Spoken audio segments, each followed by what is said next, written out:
Good morning, students. I am Snehal teacher, your history teacher. After learning about secularism and the need to separate religion from the state, today we are going to learn what is Indian secularism. India is a secular country. What is a secular state? What does it mean? We have already discussed about it. All regions are given equal importance in the country. To be a secular state, the following objective must be ensured. We will learn those objectives one by one. First objective is that one religious community does not dominate other. Different religious people live in the country. People follow different religions in the country. Some are in majority, some are in minority. But the majority should not dominate minority. For example, in America, most of the people follow Christian religion. So, we can say that there is Christian majority. Sometimes they dominate Hindu or Muslim people. So, if a country is a secular country, in that country, religious community should not dominate other. Government should ensure equality by making law. Second objective is that some members do not dominate the other members of the same religious community. Yes, same religious community means in one religion there can be higher caste and lower caste people. Yes, sometimes people discriminate among themselves according to upper caste and lower caste. For example, Hindu. In Hindu religions, the Hindu people, upper caste people dominate lower caste. The third objective is that the state does not enforce any particular religion nor take away the religious freedom of individuals. Means every individual is free to follow the religion of his or her own choice. Here, people are free to follow the religion of their choice. No one can take away their freedom. The Indian government works in various ways to prevent the above domination. Yes, we learn about the majority dominate the minority. One religion dominate the other religion. One religious community dominate the other people of that same religion. And to achieve its secular objective, the Indian government works in various ways. We will learn those strategies one by one in detail with the help of examples. So let us discuss the strategies which the Indian government follows to achieve its secular objectives. The first objective is strategy of distancing itself from religion. The state doesn't support any religion. State maintain equal distance from all religions. Indian state not ruled by any religious group and nor does it support any one religion. Therefore, government spaces like law courts, police stations, government schools, and offices are not supposed to display or promote any one religion. Why? To maintain equal distance from all religion. Let us understand this in a better way with the help of the given story on textbook page number 22. Students, now open your textbook. You can pause the video and take a few minutes to read the given story. Then again play the video and understand what I say. Students, you must have read the given story. In Simapur, there is a government high school. Students wish to celebrate religious festival. Therefore, these students went to the teacher and asked to celebrate the coming festival. The teacher replied to the Rekha that he was afraid to give permission in government school to celebrate the religious festival. Why? Because in government school cannot give importance or support to one festival. Public holiday declared in government school to celebrate these religious festivals. And if the school get permission to celebrate this religious festival in the school, then what will happen? Obviously, sometimes more importance will be given to celebrate a particular festival. May sometimes other religious festivals will not celebrate in a better way. So people thought that equal importance was not given to all religion. So what we have understood by this story? If the school celebrate the religious festival, then it would have been a violation of the government's policy of treating all religions equally.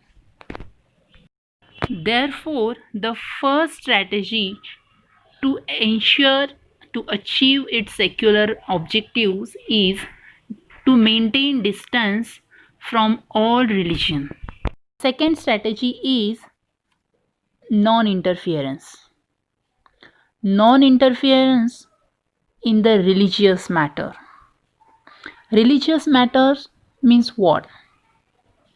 Different religious people like to follow different color clothes. Like Muslim, most of the times the women wear burqa, which is in black color. According to religion, some of the Hindu people wants to put tika on their forehead. Muslim wish to grow their moustache. The Sikh people wants to wear pagdis. All these are religious feelings of the people towards their religion. These are also called religious practices which they want to follow to preserve their culture, their tradition. No one can hurt them. No one can take away their individual freedom to follow the religion of their choice, to follow their religious practices, rituals. In order to respect the sentiments of all religions, the state usually not interfere with religious practices. In this regard, state make exceptions for particular religious communities. Let us understand this in a better way with the help of given story on your textbook page number 23. Now students, here also you should pause video for a few minutes, read the given story which is very short, and again play the video and understand the given topic. In this story, we can see that a group of friends bought scooters and they wanted to ride together. One man asked another, Paramjit, that do you have a helmet? If you don't have helmet, you will have to pay fine. Paramjit replied to that man, to his friend, that nobody can ask me to pay fine because wearing a pagri is an important part of our religion, our religious practice. So the government cannot force him to wear a helmet.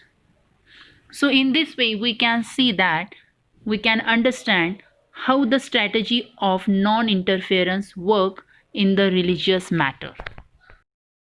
Students, after learning the strategy of non-interference, in the religious matter, some of us can have doubt in their mind that can we do anything in the name of religious practices and government will not interfere? What do you think? No, it's not like that. For example, sacrificing human being in the name of religion, it will not be acceptable by the government. If anyone wants to kill a human being, at this time the government will interfere, though the human being wanted to practice this because of their religion. The government will punish the person. Therefore, let us understand the next strategy of intervention.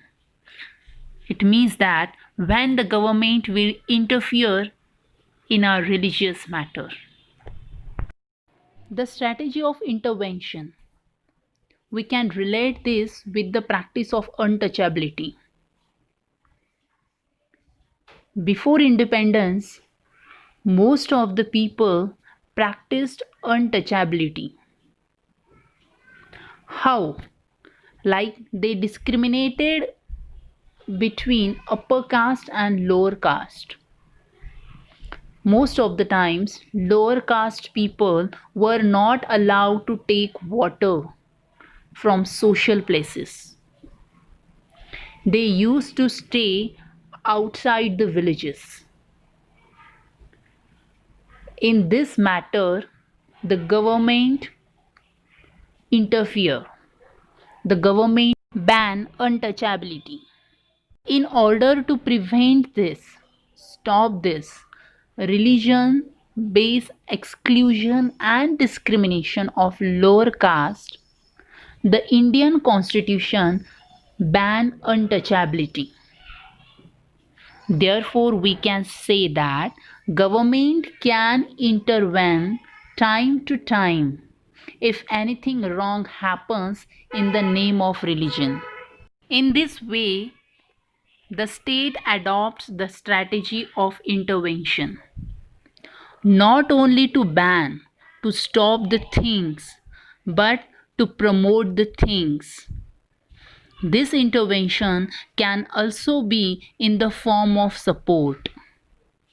For example, the government can grant the right to religious communities to set up their own schools and colleges.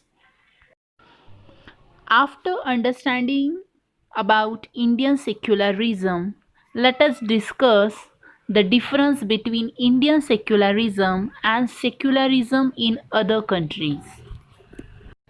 Objectives can be same of the secular democratic countries of the world. For example, First Amendment of US Constitution. The first changes after the making US Constitution. What it was? That US Constitution prohibits the legislature from making laws respecting an establishment of religion, prohibit the free exercise of religion. It means what? That legislature cannot declare any religion as the official religion, nor it can support any single religion. In the USA, the separation between state and religion means neither the state will interfere in religious matter nor the religion will interfere in the matter of the state.